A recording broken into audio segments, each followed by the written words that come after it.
So that sounds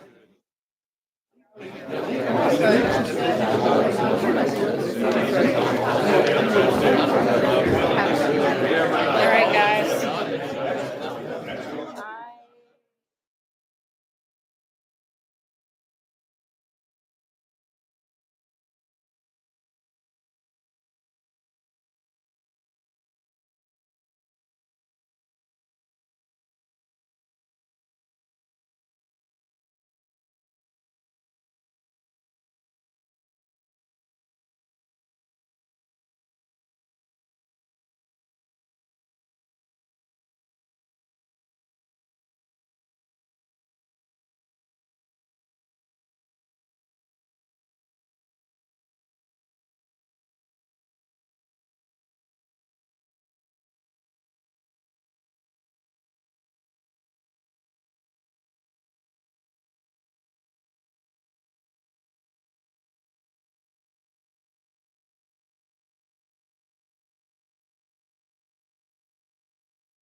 now call to order the February 2023 meeting of the Tennessee Fish and Wildlife Commission. My name is Angie Box. I have the honor of serving as the chairman of the commission. I want to welcome everybody. Our guests and visitors are here today. We've got a good group here. It's good to be back in Nashville, too. Our guests and visitors, we've got Lee Carter. Here. Thank you for being here, sir. Glenn Moats and Sally Moats. All right, there you are. Dale Robertson. Okay, great. Corey Stroop. Thank you for being here. Daryl Butler and Mark Butler. Right. Thank y'all for being here. Clay Young with Megan Caviar. Great. Jim Ripley is here. His title says has been, though. Has been, but now judge. Good to have you here, Ripley. Richard Brown, Falconer. Thank you, sir. Michael Jones. Great. Good to have you. And Dr. David Buehler.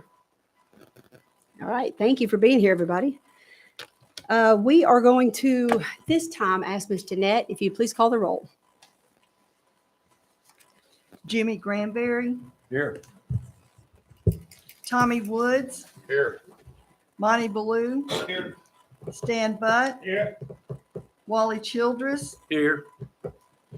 Bill Cox. Here. Chris Devaney. Here. Chip Saltzman. Here. Steve Jones. Here. Brian McLaren. Here. Kent Woods. Present. Hank Wright. Here. Angie Box. Here. Madam Chairman, we have a quorum. Thank you, Ms. Jeanette. At this time, I'd like to call on our Executive Director, Jason Maxedon. All right. Well, good afternoon, Madam Chair, members of the commission.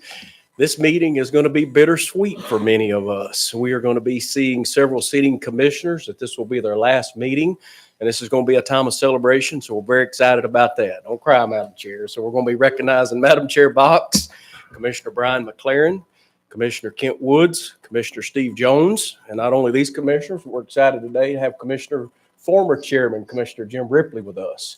Most of you probably know that Commissioner Ripley conceded his term to get a judgeship in Sevier County. I got tongue-tied there, Commissioner, but we're very glad to have you today. We also want to introduce a new staff member to you today. Mark McBride, do you mind standing up? So Mark McBride is he's in our wildlife division. He is our new assistant chief of wildlife over the species program section. So many of you remember Stephanie Carnes that left us.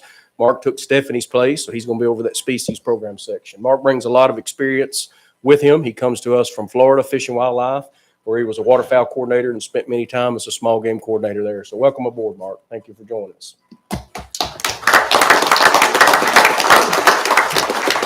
So, Madam Chair, as you know, we like to bring a story of the public and a story about the staff each month. So very excited to share this story. So if you look at the screen there, what you're going to see is we've wrapped up another successful waterfowl and deer season in Tennessee, and this is Chad Fouts. Chad is a U.S. Coast Guard veteran and East Tennessee hunter, and he shared some great photos with us from waterfowl season. Here's what Chad said. He said, "It was a crazy season in Jefferson, Cock, and Sevier counties. They got their first banded mallard, first pintail drake, and Ross's goose. That's a pretty mixed bag to be coming from that area of the state."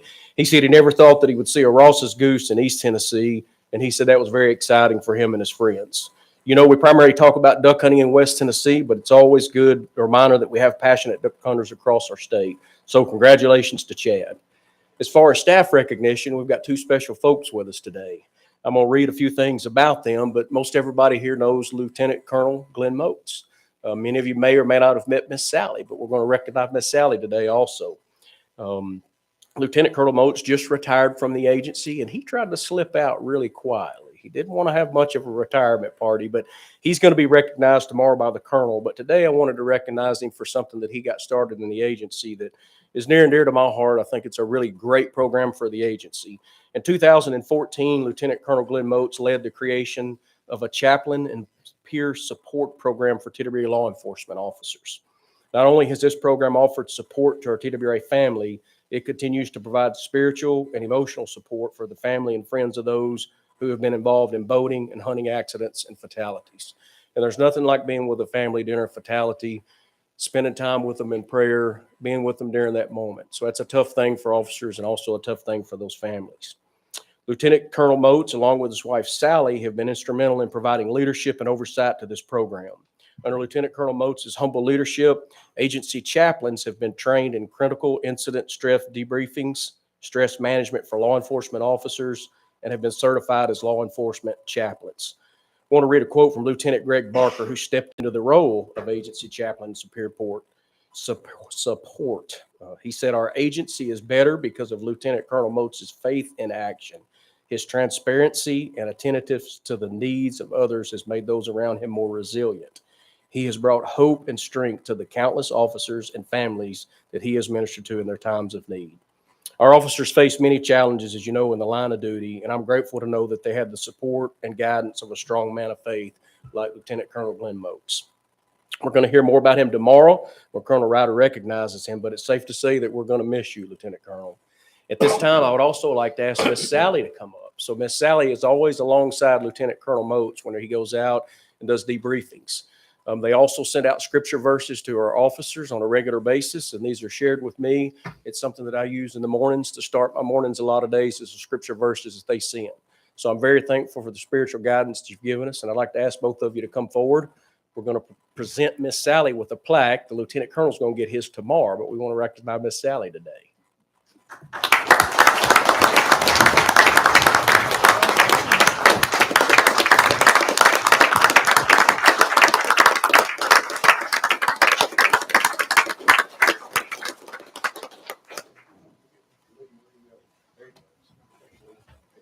Madam Chair, you want to come?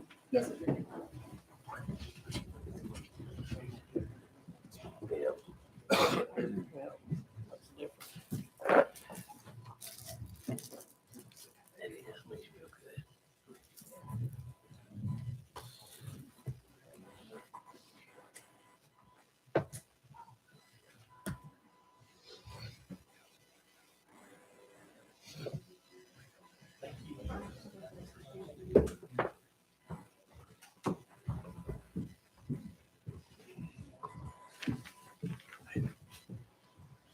Madam Chair, that concludes the director's report.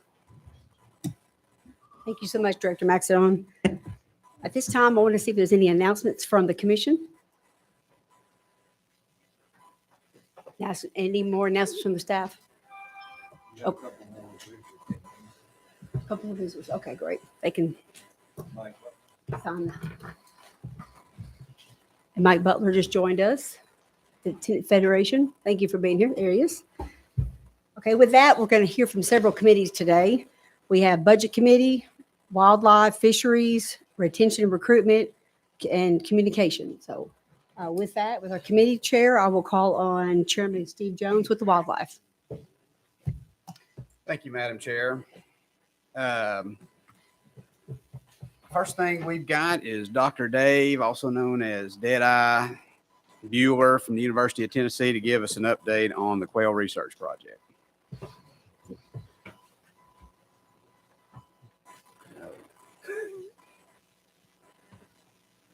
With that introduction, I am speechless, but there is some reason for it that I will not get into. So thank you to the commission for inviting me to speak today about the Quail Project.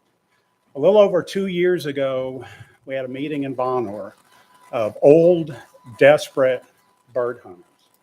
And we sat around that room and we said, what are we going to do about quail? We had all reached the point where the bird has disappeared largely from the state, and we were frustrated and we didn't know where to turn. It was really started by Quail Forever, the Smoky Mountain chapter. UT, Craig Harper, and myself were invited.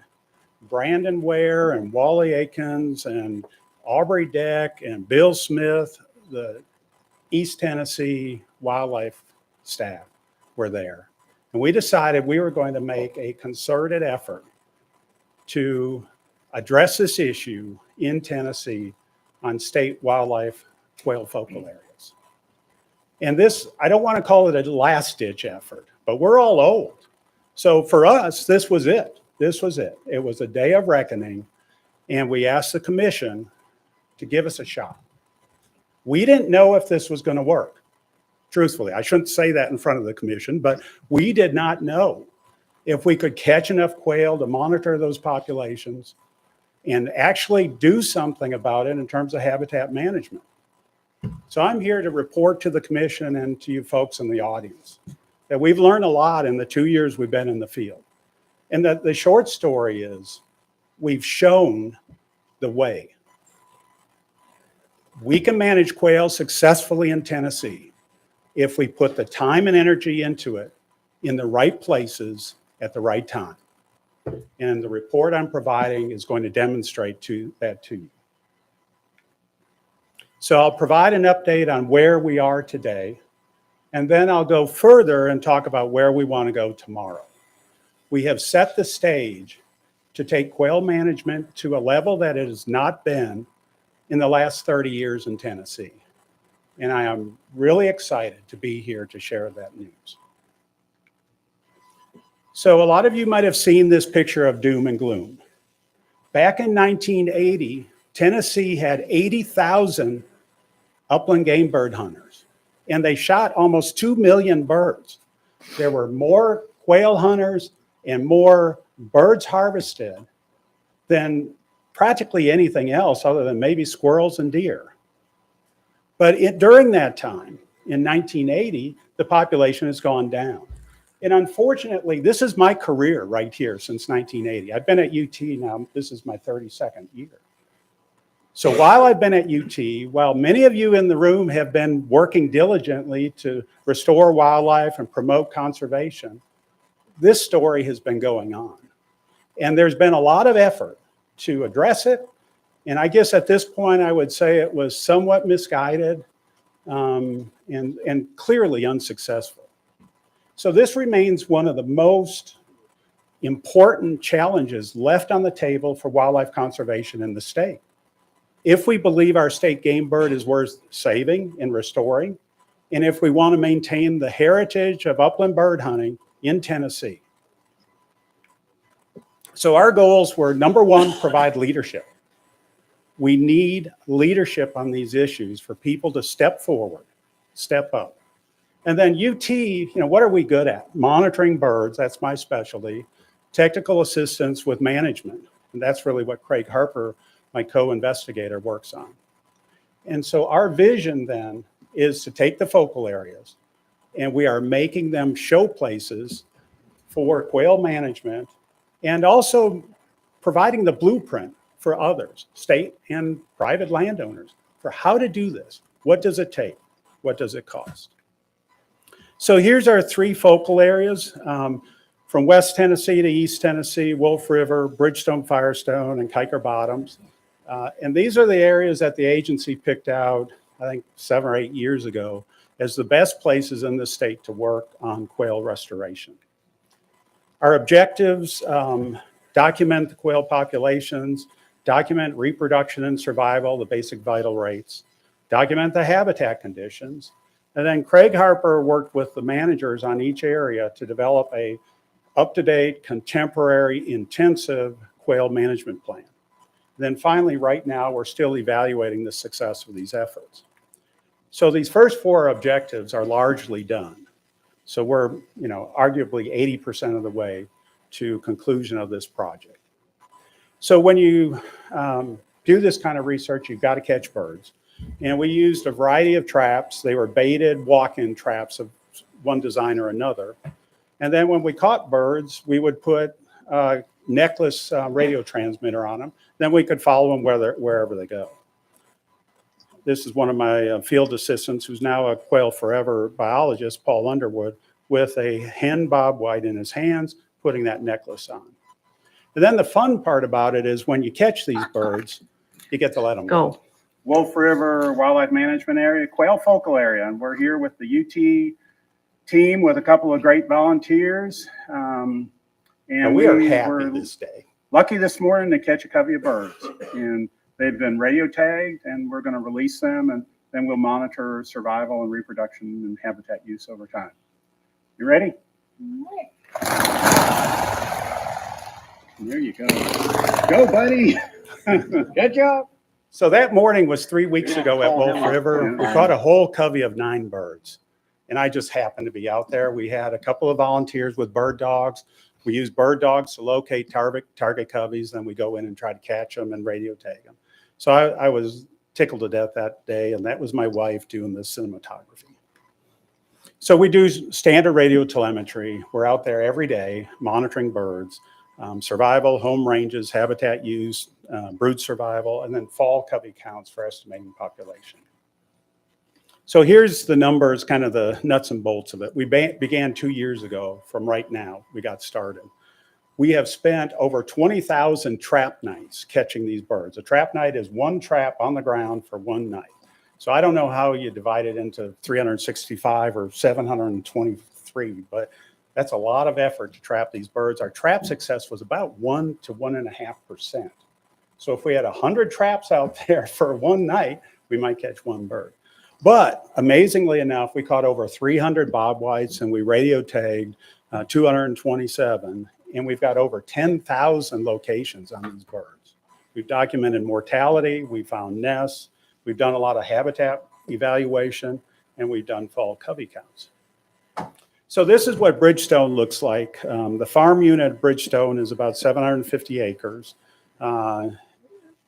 It's historically had a quail population there, and it's been part of a focal area for a number of years. And here's our winter locations and what I call the freckle map. So the nice thing about the telemetry is you start to see where these birds are selecting winter habitat. Everything in blue, that's a covey location, not a bird location. And where you see those intense pockets, that's where a covey night after night after night was roosting in that same location. And then here's the breeding season freckle map. And you can see during the breeding season, the coveys break up. They spread across the management area. But the other thing I would like you to notice is that there's some big holes in the map. So those holes are really areas that become important for future management because it doesn't look like the birds are using them during the breeding season. So there's still opportunity to grow this population with the existing habitat if we get the conditions right. So I don't want to bore you too much with the numbers. I'm a population ecologist, so I'm all about the numbers. But just think in terms of survival, these are all the quail studies that have been done and across the range over the last 30 years. And then you see where we're at. Winter survival, what's the probability of a bird lives for 6 months through the winter? Well, our birds were doing really well in winter, which really was a surprise to me. Think back to that slide of the decline of these birds. It's not because of our winter cover and winter survival. Summer survival, not so good. Okay, so here's a problem. Mortality. Okay, when a bird dies, we can go in and see what ate it. And lo and behold, the three management areas are pretty similar.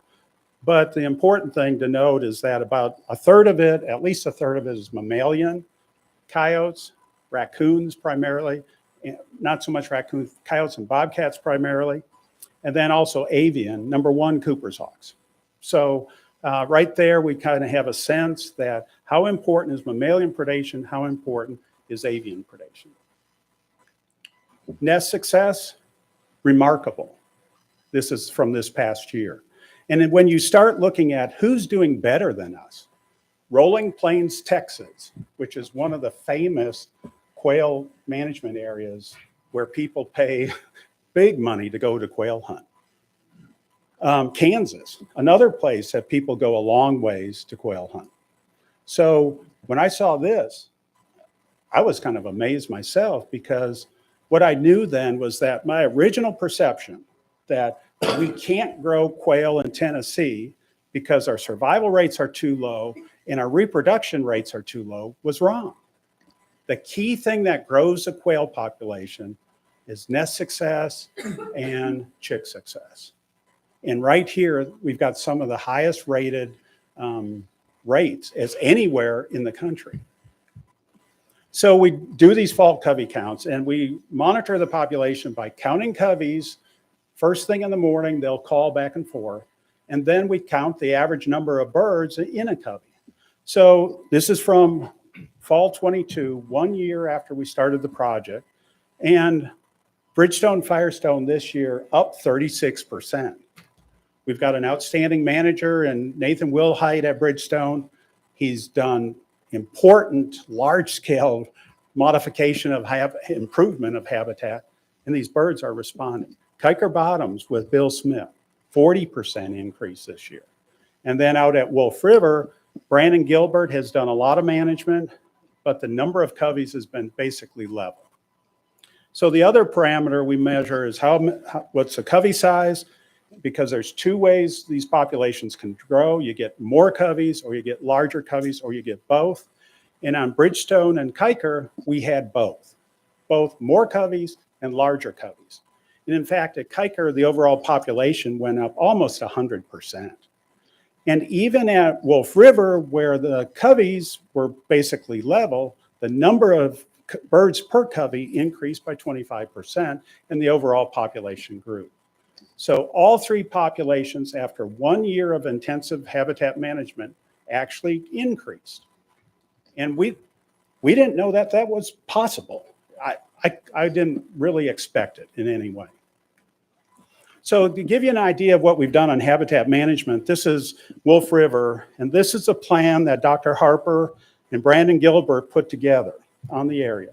Wolf River is about 1,300 acres, and they had very detailed, spatially explicit plans to disc, burn, spray herbicides, and do forest management. So here's this year's work. They burned 258 acres. They sprayed over 100 acres. They thinned forest management 16 acres, which is very labor intensive. He disked about 30 acres. So in total, he disturbed, managed a third of the property that he was working on. And you can see when you think back to that original plan, and then you look at this picture, you can see that he's done a tremendous amount of work in 1 year. So I'm not quite ready to wrap up, but this is the first step to wrapping up. What did we really learn from these 2 years in the field? Well, the most important thing we learned is that the limiting factors are habitat availability and predation pressure. And both of these things can be addressed through management, and they are being addressed currently with management. Then the other important lesson is that we can grow these populations in spite of everything going on in the landscape. We can grow these populations on our management areas if we focus our management attention at the right scale. So to wrap up what we have done to date, this project has been a great success. And I really am proud at the team we've put together, the folks, my graduate student, Ellie Birkin at UT, and Craig and myself, the TWA staff. Wally Aikens has led that, the managers on the area, the managers, supervisors, the technicians, and then our partners with Quail Forever, who have provided funding. They provided bird dog support, and they provided, I'd call it spiritual support. I feel like we've really collected the critical information to advance quail management through what we've been doing and develop that blueprint. We've no doubt improved habitat hugely on these management areas, and we're also increasing those populations. So our goal, my vision coming in, was to provide that leadership where a couple of years down the road, I'd be standing up here saying, we've taken a big step. And I think it's clear to me that that has happened. I feel really, really good about that. Now, I want to just wrap up by talking about what's next. This job is not over yet. It'd be nice if we could just say amen and go to lunch. But unfortunately, quail are management intensive species, and we've got more goals. We've got more goals to achieve. Ultimately, we would like to have hunting on these focal areas. It's great to know that quail are out there. It's fun to run your bird dog on these places, which I do regularly. But ultimately, we want huntable populations. So the next phase, in my mind, one of the key questions is, can we produce a huntable population, and then how would we do it?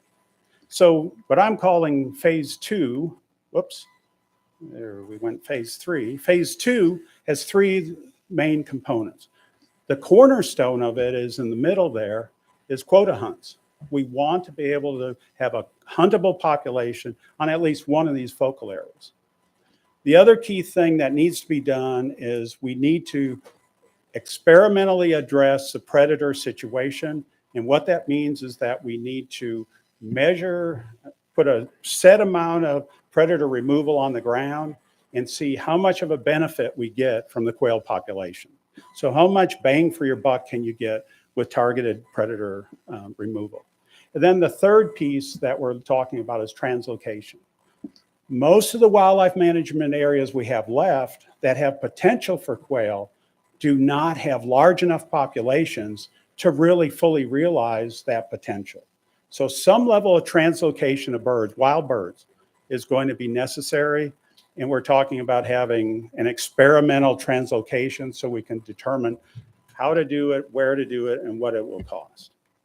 So these are more or less the objectives that I've just covered. The predator removal, to design and implement and monitor a quail hunt on a selected focal area, and to test the feasibility of the translocation. The timeline, this is the next 3 years, and you can see all these items underneath each individual year. We keep monitoring everything just like we're doing now. But then we go in with the predator study, we go in with the quota hunt in 24 or 25, and then we go ahead with the translocation. So the overall project would be done in 2027. So I'm not sure how Jason, it's a black box to me how funding decisions get made from staff through the director's office, through the commission, and then we get word that your project has been funded. So the black box, I'm totally not sure of, but I do know that for the turkey project and for the quail project, the last 2 rounds that we've had a proposal, we've asked for a budget expansion, and it's been federal funds that have funded the work, and UT has provided the match. And I've already checked with my grants and contracts office, and we've got the ability to match any funds that may be put forth through this process. So with that, I would really like to thank the support of really everybody in this room. People stepped up in a big sort of way, from the commission to the agency to Quail Forever and to us folks at Tennessee, University of Tennessee. And I really think that we have taken a huge step to making this successful. And to me, we're trying to maintain and restore a cultural heritage in Tennessee. You know, I'm from Wisconsin. You might have been able to figure that out. I never grew up quail hunting in Tennessee, but I took the bus home every day, got out of the bus, grabbed my shotgun, grabbed our 2 labs, and I grouse and pheasant hunted pretty much every day during the fall. Out the door, chasing birds. Ironically enough, where I live in Granger County, my neighbors tell me about how they did the same thing on our farm, which has 0 bobwhites on it today. So to me, we're fighting against some large-scale land use changes, but we can do this if we collectively step up and work like we've done for the last 3 years. Thank you. Thank you, Dr. Buehler. Great report. And I know I've been active, and a lot of commission members have been active the last few years, and watching what is going on in East Tennessee and these other focal areas. And I've been to some of the Quail Forever, the youth hunts that they do, and just doing a remarkable job. And it's really good to see a renewed interest in bobwhite quail. And you know, we talk about bobwhite quail, but really it's that whole habitat, that whole I guess that ecosystem that's really disappearing off the landscape that we need to protect, not just for bobwhite quail, but unhuntable species and other huntable species. And so thank you for all your work. I'm not sure what we need to do with that report. I would assume that you'll come back with a budget request to staff. Dr. Buehler, you still here? Yeah, we've got a proposal together and it's got to go through staff review and everything else, but there's a process there. But my hope would be that it might be before the commission this spring for review and decision. Thank you. Well, thank you again for that report. Generally, we don't, in committee day, we don't open up comments to the public, but there's so many people here. I feel like that, is there anybody here that has a topic they want to discuss? Since you're here today, a topic you want to discuss regarding wildlife, come before the Wildlife Committee? Anybody, any comments? Yes, ma'am. It's not on the docket today. If you could come up to the mic right here and give us your name and where you're from. Yes. It's a little tall. My name is Ashley, and I'm actually from Hendersonville, which is about a 45-minute drive away. My question is, well, not really a question, but it's not on the docket today. But I do have a proposition for the falconry regulations since they are under review if you guys are interested in taking a look at those. I have a couple of copies if you'd be interested. Sure, absolutely. Okay. You just hand those out, or you give them to me and I'll hand them out in both directions. Okay. Well, we can make some copies. Thank you very much. All right. Thank you for bringing that. Save one for Danette if anybody wants a copy. Thank you. Is there anybody else that's shown up today that would like to talk about an issue regarding that needs to come before the Wildlife Committee? If not, that concludes the Wildlife Committee. Any members of the Wildlife Committee wish to bring anything up? I saw your finger coming up, Stan. Commissioner Butts, go ahead. I'm trying to get my mic on. This one up here. That got it going? Thank you very much. Chairman Jones, I appreciate the comment that you made about habitat. And I think that our 21 through 27, year 27 quail strategic plan is implemented before this commission. And a lot of work and a lot of planning went into that. And I think it's an opportunity, as Dr. Buehler said, to focus on that. If we're ever going to succeed, then now is the opportunity. Habitat has benefited not only quail, but turkey, deer, especially identification of different habitat, the types of habitat that's been selected, like turning row crops into early succession habitat and the success there. As been pointed out by a number of our biologists and those listed up here as far as ragweed and what I call stick tights all my life are now called beggar's lice, and all of those forbs that benefit quail and turkey. And what we need to understand is that this is an investment into our huntable wildlife population if we're ever going to restore it. And so I think it's important that we understand the research that's been done, understand the passion and the commitment to seeing it through. And I'd like to see us going forward to continue that at least for the next several years to make sure that we exercise all options and that we can convince not only the hunters but the public that it can be done with the intensive management that it takes. Restoring it to private lands, I don't know that that'll ever be accomplished, but with our public access lands and everything else, we have an opportunity to show that. And I appreciate not only the commission, but the agency's commitment and our staff commitment to seeing it through. And I appreciate all the work that Chief Benedict and Wally and Brandon and Wes and Nathan and Don, all of those guys that are committed to seeing this project through. That's my comments. Thank you. Well said, Commissioner Butts. Any other members of the Wildlife Committee? Commissioner Granberry?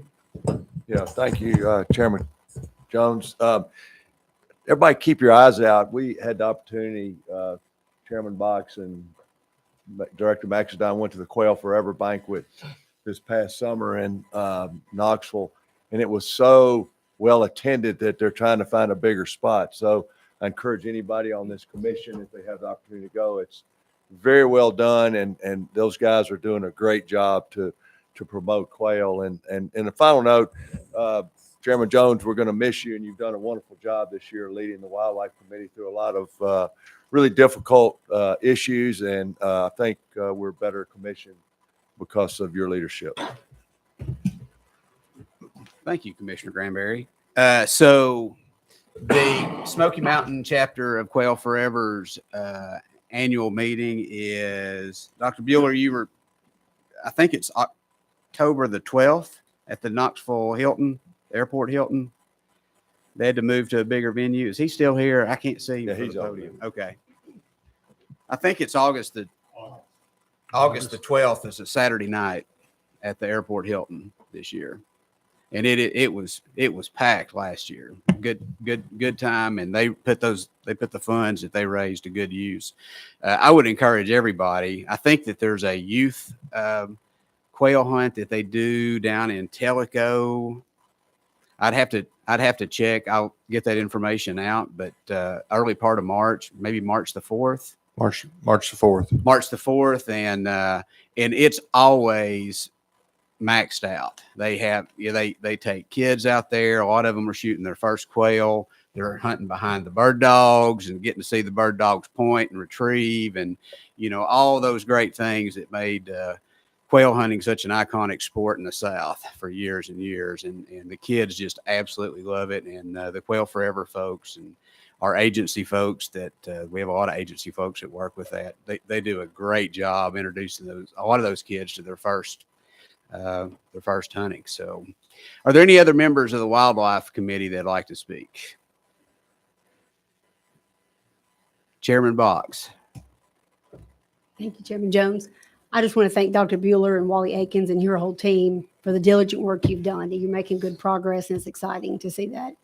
And when I first was on the commission, so many people, if you can just bring back the bobwhite quail while you're there, just do something. And so that's been probably the most asked question since I've been serving. We were even at a dinner, the commission was with Governor Lee, and he said, if you can bring back quail, it would be unbelievable. And it's very important, the work you're doing. We just want to thank you for everything. We appreciate it. Hope we can continue it. Thank you, Chairman Box.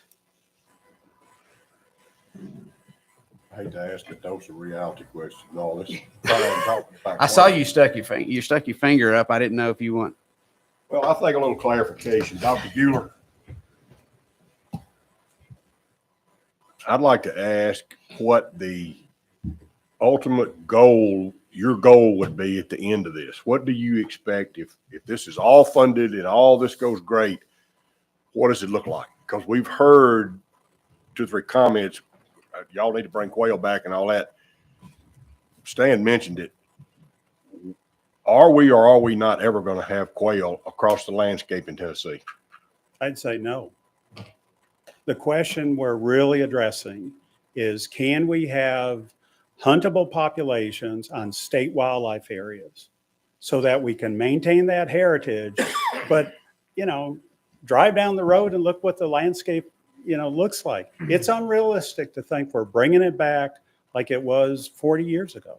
I just think we need to make that clear what the purpose is, because we don't want to mislead the public. Oh, absolutely. To think that quail will be like they were in 1980 when we get finished. Yeah, on that scale, a 25-mile route, they had 45 individual bird detections in 25 miles. Today, it's less than 1.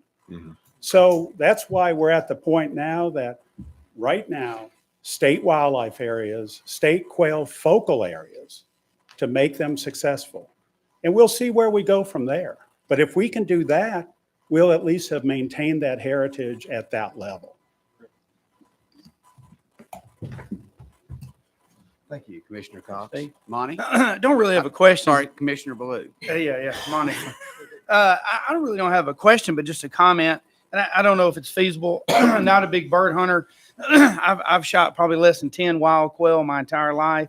Most of them have been pen raised birds, like everybody else goes on pen raised bird hunts. But I went to Idaho not too long ago, and the Idaho Wildlife Agency out there on one, or actually several, but I only hunted one particular WMA in Idaho, and they brought out pen raised pheasants. And they had on their website what dates they were releasing the pheasants. They had the number of pheasants they were going to release, and it was open to the first 12 people that signed up. So you signed up, you bought a $12 permit, and you went out and hunted. I went out, I bought a $12 permit. I was in Idaho. I got lucky enough to hunt, and we had a great pheasant hunt. I mean, these were pen raised birds. And we're talking about, you know, I would love to see quail on every WMA across the state of Tennessee. But for the cost effectiveness, why couldn't the TWRA buy pen raised quail and turn them loose and let people work their dogs and kids shoot them just like we do wild quail? I understand they may not fly as good, but you're still carrying on the legacy of bird hunting. You're still getting to watch the bird dogs hunt. And I don't know, just my thought. It was really cool in Idaho. I can tell you that. Thank you, Commissioner Blue. Anybody else? It's my last day as wildlife chairman, so I'm letting everybody have a chance to talk that wants to talk. Chairman's prerogative. If not, Chairman Box, that concludes the Wildlife Committee's report meeting. Thank you, Chairman Jones. Thank you for serving on the Wildlife Committee. You've done a great job. At this time, I'd like to call on Chairman Hank Wright with Fisheries, please. Thank you, Madam Chair. I'd like to call on Brandon Simcox, has a presentation for us regarding smallmouth bass. Brandon. Thank you, Chairman Wright. Thank you, Commissioners, for allowing me to come and talk about a project that's certainly near and dear to the hearts of a lot of folks within the division, not only from just a scientific perspective, a management perspective, but also just recreationally, and how important smallmouth in particular in these streams are, and what a great opportunity they are for anglers in the state. So smallmouth bass, undoubtedly, they're important to the state of Tennessee. They're our state fish. Tennessee's home to the world record out of Dale Hollow Reservoir. And as the license plate, as you drive around, they really are an identity to many anglers across the state. Not too long ago, a UT survey was done, and 75% of the anglers that were interviewed in that study indicated that they actually did fish in streams for bass. So when the Game and Fish Commission was formed in '49, since then they've, in our streams in particular, bass and smallmouth bass have been loosely regulated for the most part, with no size limits. There's been variation over time, going from some closed seasons during spawn to reductions in creel limits. But for the most part, all the way into the 90s, there hadn't been much done in regards to regulations in our streams for smallmouth bass. So in the late 90s, early 2000s, when Deputy Director Fiss was actually in my position, they set out to do a pretty broad research project on rivers and streams all across the state, evaluating really the vital rates, so survival, growth, things like that, on smallmouth bass in our streams.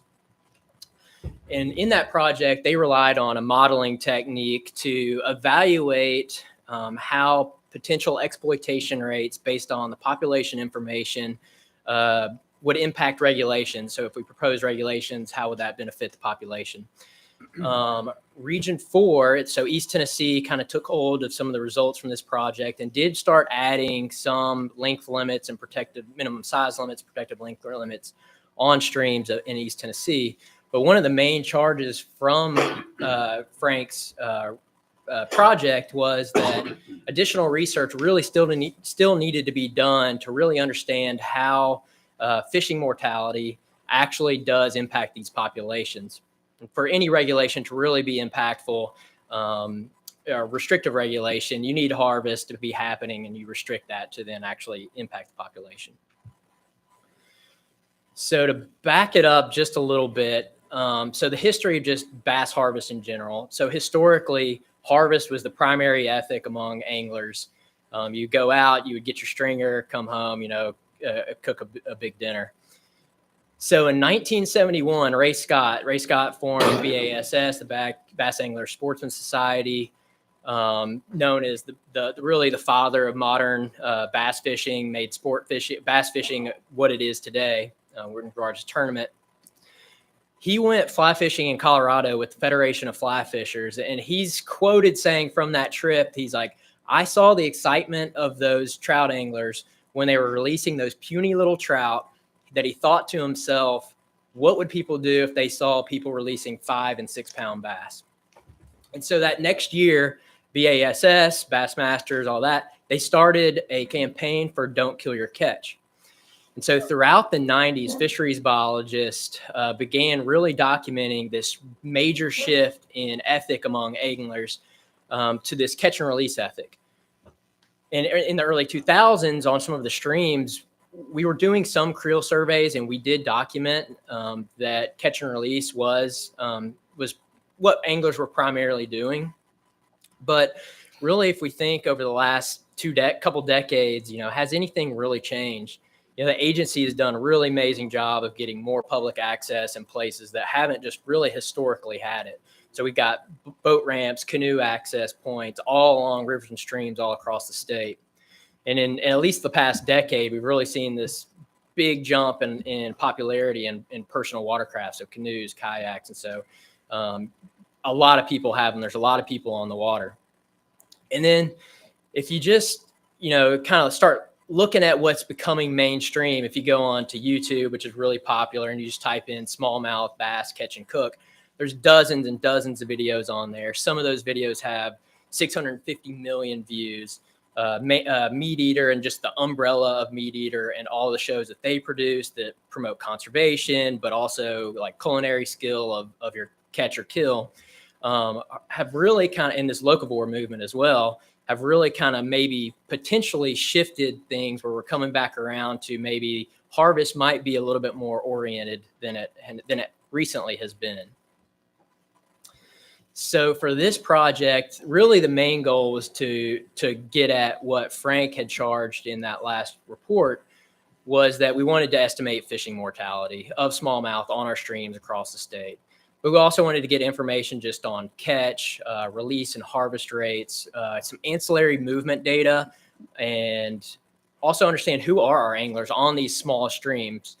And then as well, full circle, we want to reevaluate our regulations based on our estimated fishing mortality with either recent or historic population information. And so to do that, we set out, we selected 13 representative rivers and streams all across the state within region 2, 3, and 4 within the smallmouth bass range. These streams varied in size, public access, population information, vital rates for smallmouth, anticipated angler demographics to potentially capture maybe some differences in urban and rural areas. And so those streams were selected. We went out, we did a variety of sampling techniques, doing electrofishing. So we would go out, we captured smallmouth bass, and we inserted them with a dart tag, as you can see on the bottom, essentially just a tag that's inserted below the dorsal fin. You see the fish that I'm holding there had a unique number. It said on the tag, $100 reward. It had my phone number. And so if anglers caught the fish, they would clip that off and call me. We tagged 501 smallmouth bass all across the state. And those fish were released every about half mile. So in a matter of just a few weeks, the biologists all across the state electrofished over 250 miles of stream and put tags out. So there's a lot of effort that went on within this project. And this is just to really show you the distribution of the streams that were selected and within the smallmouth range. If you look at the map on the right, you can see that really Tennessee is pretty much the southern extent of smallmouth bass. With we were selected, again, we wanted to make sure we had good broad distribution all across the state. So work was done in the buffalo, the harpeth, the elk, the Duck River watershed, the Roaring Fork watershed, the Caney Fork watershed, Sequatchie River, the Holston, the French Broad, the Nolichucky, and the Little River in Townsend. And so the project's ongoing. So this was started last spring, and it'll actually complete this at the end of March. So to date, we've had 87 smallmouth bass caught and reported back to us.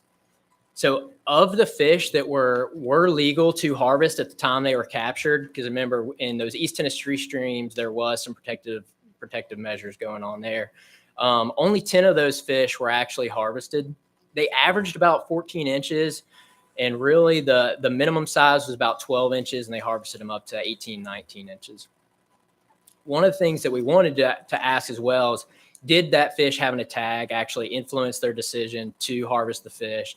So three anglers did indicate that they would have harvested the smallmouth bass if it didn't have a tag, but they were in fear that they were going to impact some research project that was going on, and so they just took the avenue of just going ahead and releasing that. But they did clip the tag and call me and get their reward. In those East Tennessee streams, if a fish was caught and it was under a protected length limit, we did ask them if it was legal, would they have harvested that fish? And none of the anglers up there indicated that they actually would have harvested the smallmouth bass. Fish were captured anywhere from 2 to, I just had a call this past week of an angler catching a fish. But most of the fish were caught in the spring and early summer. Really after June, it fell off pretty significantly. I had a few calls in August.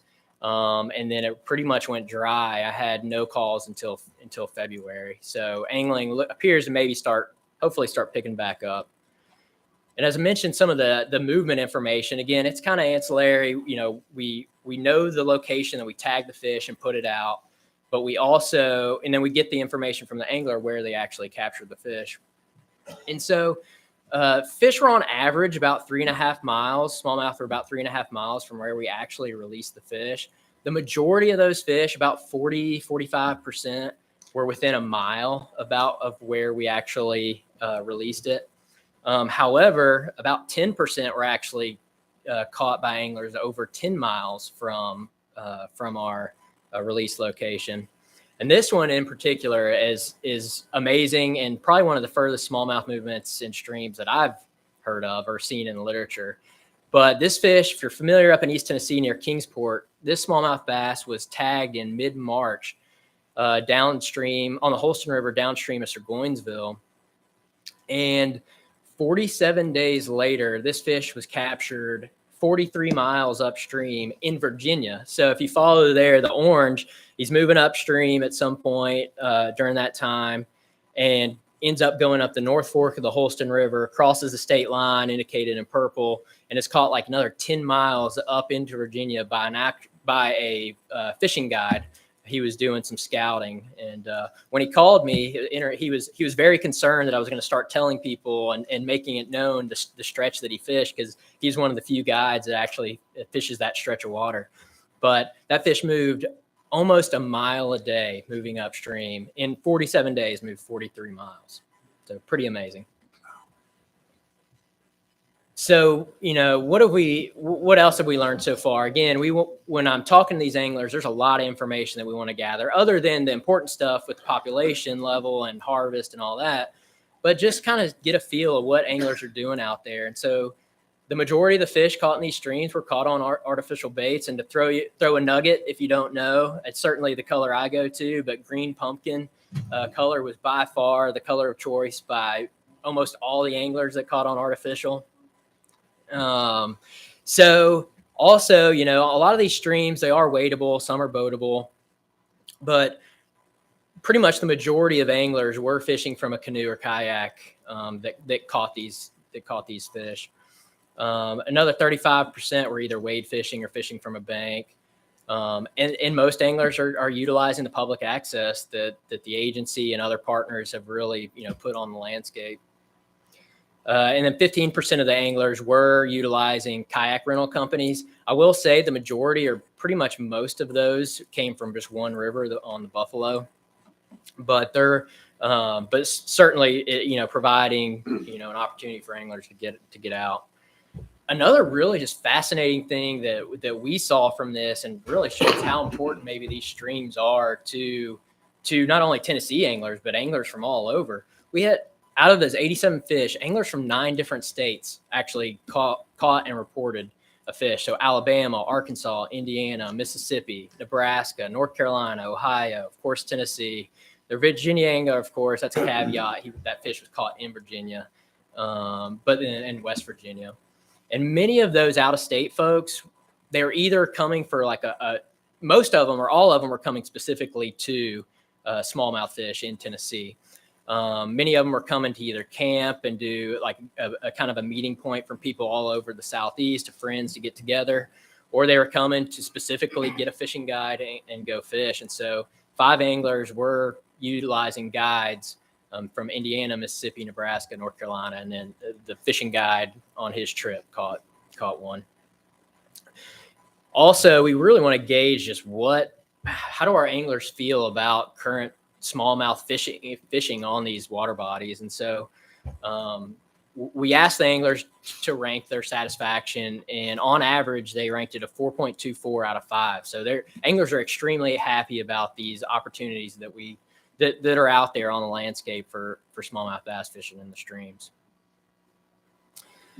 So what are kind of our next steps moving forward? And so this project hasn't completed, but will here shortly.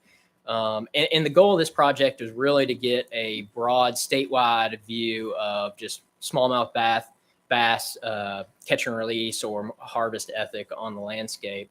This wasn't really set out to dive into any one stream specific, as the statewide regulation covers most of ours. We're managing these populations on a very broad level currently. And so some of the questions, as we will repeat this study on 6 additional streams all across the state this year. But as we kind of take that data in and really start having discussions, we're going to start asking ourselves, what value or maybe lack thereof do these restrictive regulations really provide? Are they potentially restricting or keeping people from wanting to go fishing because they're maybe confusing or things like that? So things we'll be working through. Really, are those statewide regulations appropriate? Like I mentioned, we're not diving into any river-specific exploitation rates, but we are starting to see kind of how some things break out and where maybe a little bit harvest is a little bit higher. But so we'll start looking at maybe doing some river-specific or even site-specific exploitation estimates, where we really dive into some nitty-gritty about one location. And with this movement data, could that really help guide us in potentially reviewing or thinking about future regulations, or maybe discourage us from that? Do fish move into locations that might make them more vulnerable, as we see these fish making a lot of different movements? So that might mean that we would want to protect these fish because they are more susceptible to harvest and people are harvesting them. Or maybe with all this movement that is happening, does movement negate the need for any kind of like reach or certain section river specific regulation? And something that us as an agency always does is, what can we do to continue to make fishing better and then also more accessible to anglers? And there's a variety of things that fall under that, but that's, a goal that we'll continue to strive for within the Rivers and Streams program and within the division and agency. And then just to show you here to end, these are the 3 biggest fish from each of the regions here. That fish on the left was just over 22 inches out of the Buffalo River. It weighed just over 5 pounds. That fish has not been caught yet. That fish in the center there was on the Collins River. It was a little over 4.5 pounds, and that fish has actually been caught, and it was caught and released. If you want, you can go on that fish is actually caught on a YouTube channel. You could go on there and find. And then that fish on the right was out of the French Broad system, another 4.5 pounder, about 21 inch smallmouth bass. And that fish has not been reported yet. That's all I have. Brandon, thank you for that. It's well done. Great presentation. Really interesting data. I fished the Buffalo River many, many times, and I know now I know that the unsuccessful trips, the fish had just moved. They Yeah, weren't there. they do. There's a lot of interesting stories from that. You know, some of the fish that were caught were, you know, kids standing on the bank, their mom saying they're going swimming, and they come back, make a cast. And so we had several kids on the Buffalo catch and report fish. And there's some big fish in there. They can be hard to catch sometimes. I do it as well. That's just because they moved. That's Yeah, all the yeah. reason. Does anybody, fishery committee or commission at large, have any questions about the presentation or comments? I got a question. Yep. And you may not can determine this, but you said 45% of the anglers were fishing from a kayak or a canoe. Mm-hmm. Do you know if they were fishermen fishing out of a canoe or a kayak, or were they floaters that were just fishing while they were floating? No, so I didn't get into the specifics of actually asking them directly that. We did ask, you know, if they were fishing from a canoe or kayak. We asked them if they were utilizing a kayak livery or anything like that. And only 3 anglers indicated that they specifically rented a kayak to float and they were fishing. But all 3 of those anglers were out-of-state folks that had come to town to have a camping trip and a fishing trip with buddies from all over the Southeast, essentially. Anyone else? All right, thank you very much. Yep. Next, I'd like to introduce Jason Henegar, who has some information for us on the Bassmaster Classic. Jason?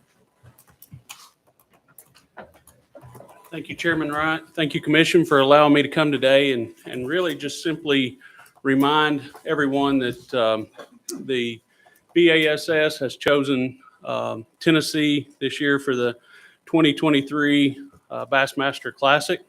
It will be held in Knoxville on Fort Loudon and Tellico Lakes. They're returning after an event they had in 2019.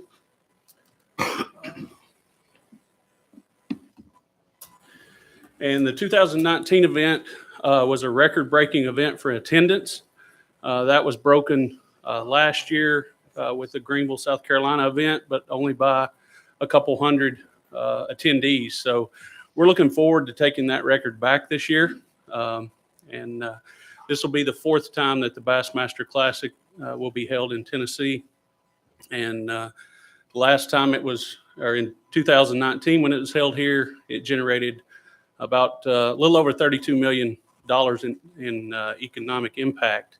So we're looking forward to that coming back to East Tennessee and allowing us to showcase our fisheries. Like Brandon presented earlier, we're known for smallmouth bass fishing, and this event and other Bassmaster events have showcased that in the past.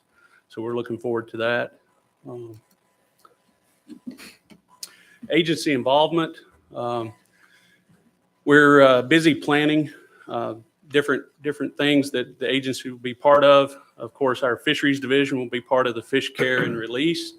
Our law enforcement division will be part of the on the water risk management, and also the honor guard has been asked to be part of the opening ceremonies and presentations of the flags. And then we'll be promoting the Bill Dance Signature Lakes along with Department of Tourism, State Parks, and the Bill Dance Management Group at the expo.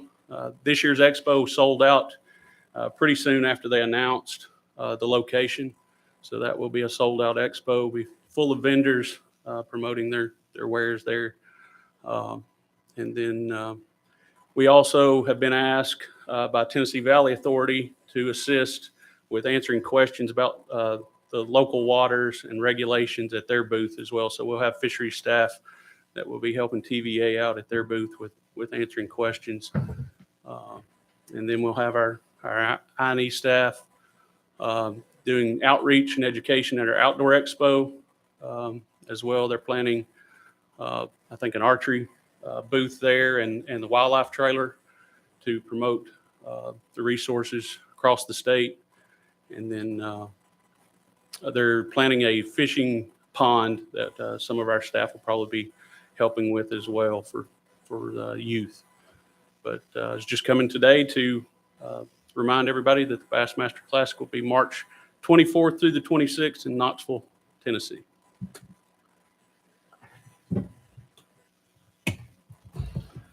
Thanks so much for that. It's just a great event for our state. I'm glad we're able to play a part in it. Anybody have any questions? Comments? Okay, I'll transfer back to you, Madam Chair. Thank you. Thank you. Thank you, Chairman Wright. This time I'd like to have, did you want any public comment, Hank? Is there anybody? Do you want to ask for that or want me to? Yeah, I just want to make sure if there's any public. From anyone in the Fisheries public Committee, like if to anybody speak for has fisheries. any fisheries topics, public speaking. Yes. Thank you. Thank you, Commissioners. My name is Clay Young with North American Caviar. Just got a couple items I'd like to bring up.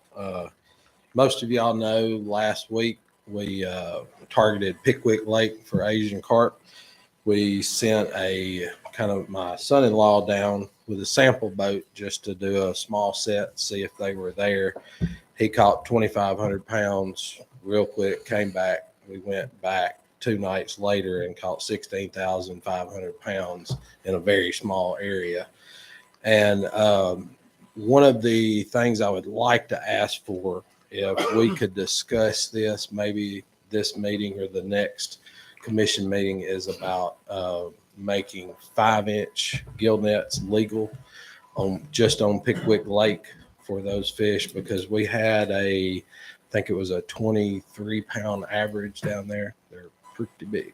Yeah. And we had some 40-pounders too and stuff in that.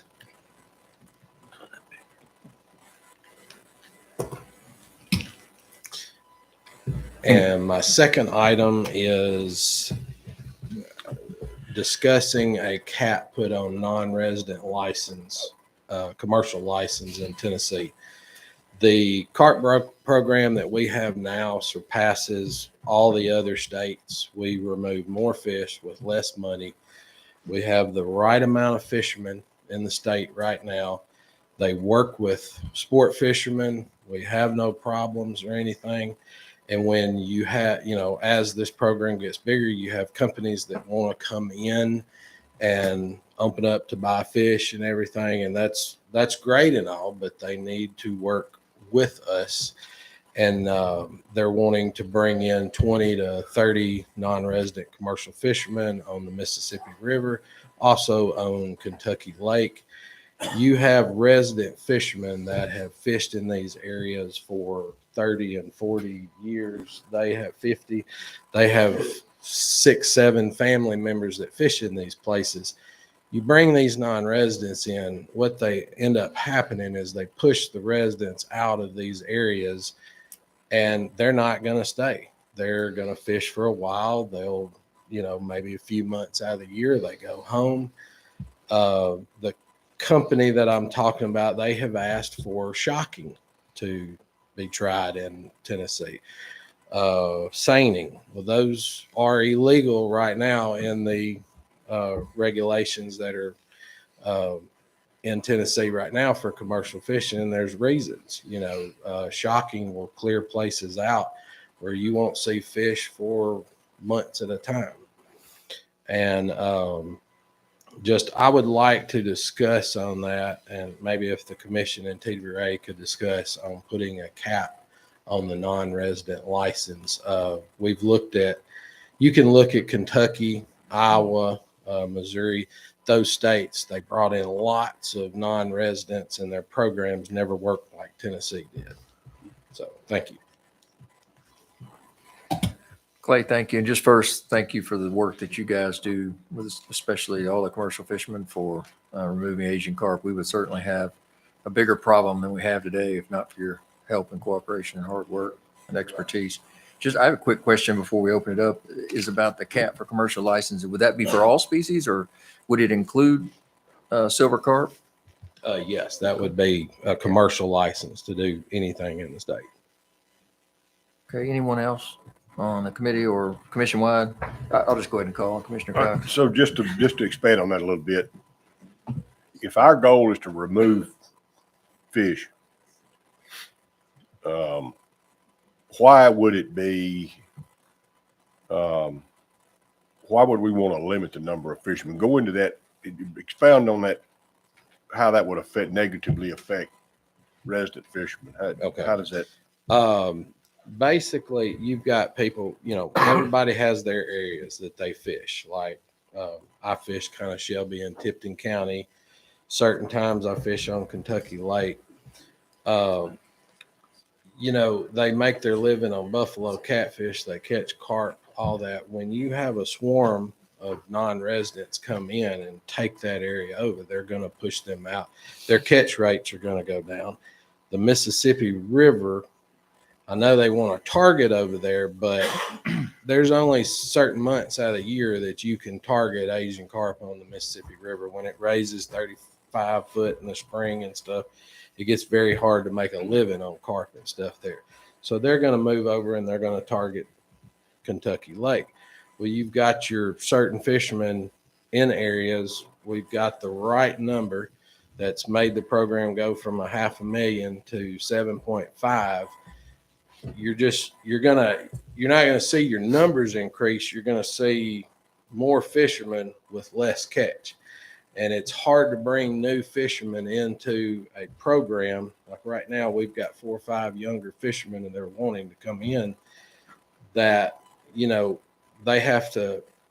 First off, you're telling them, hey, here's a job you can get, but you got to spend $40,000 or $50,000 to get a boat and nets and all this stuff. But you're at risk of, this is what we're catching now. But if a bunch of non-residents come in and start knocking your catch rate down, I can't guarantee you're going to make this if you learn how to fish.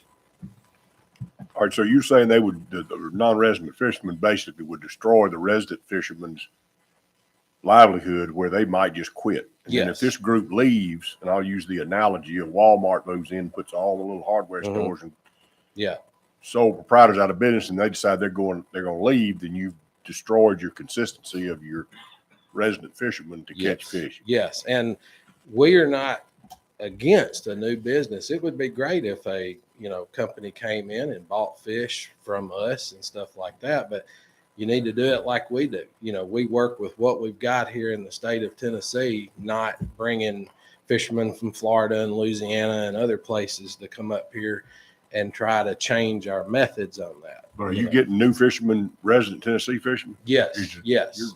Pickwick, we've picked up, I've actually picked up 2, and then we're going to have a crew that carries trucks down to haul the fish back and do like a 3-day fish down there every week. And Butler and Sons are setting up a buying station from Lauderdale to Tipton, and then I'm setting one up. This is going to happen in like May, from Shelby to Tipton. But the number of fishermen are increasing also. Yes. Okay. Yes. Commissioner Saltzman. So how many commercial licenses are in the state of Tennessee year over year for the last couple of years? Did it increase 20%, 10%? You'd probably have to ask Tater Ray. About 10% a year? 10 a year. So how many total licenses are there today? Approximately about 260. 260. Yes. And if we had, and like you said, we've seen an increase every year? Generally not, no. It's usually been staying about the same over the last 3 or 4 years. And what's the percentage of residents versus non-residents today? It's probably less than 10%. Is non-resident? Yes. And so, being a supply demand, right? You say you're seeing more supply, more demand, more supply, right? That's what we're seeing. And the concern is right now you are setting up shop and you're concerned from out-of-state guys coming in, right? Yeah. Do any other states have caps on non-residents? Yes. Which states? Kentucky, Illinois, Missouri, Iowa. Arkansas has no non-resident. I don't know about Mississippi. I would ask our division to do a little research and call the other states and see if that's been a good thing or a bad thing. Yeah. Okay. Thank you.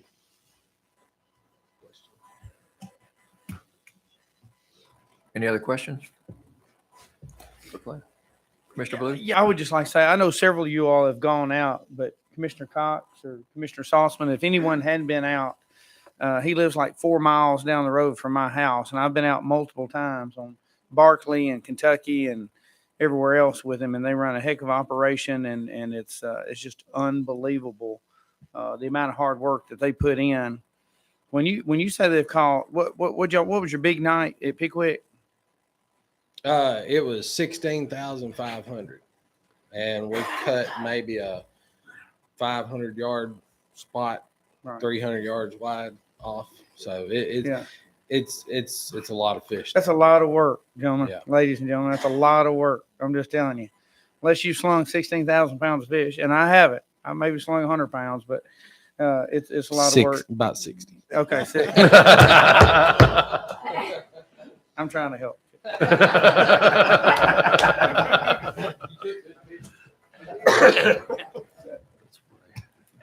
Anyone else? Questions for Clay or comments, Fisheries Committee or Commissioner at Large? Madam Chairman? Yes, sir. I'll make sure it's okay with you being Chairman of Fisheries. I would like to ask the agency, follow along with what Commissioner Saltzman said, just follow up on this, review it, and maybe get back with us in March on the 5-inch gill nets and the commercial non-resident license. I think that makes total sense. Okay. Yes, we want to fix problems. We don't want to create two by fixing one. So Right. make sure we make the right decisions. Thank you. Back to you. Thank you. We're going to take a quick break, but we're going to be back at 2:25. That ain't no I know, that's why I said it slow. 2:25. Ready, set, go. No way. 225? 10-minute breaks always 20 to 25 minutes.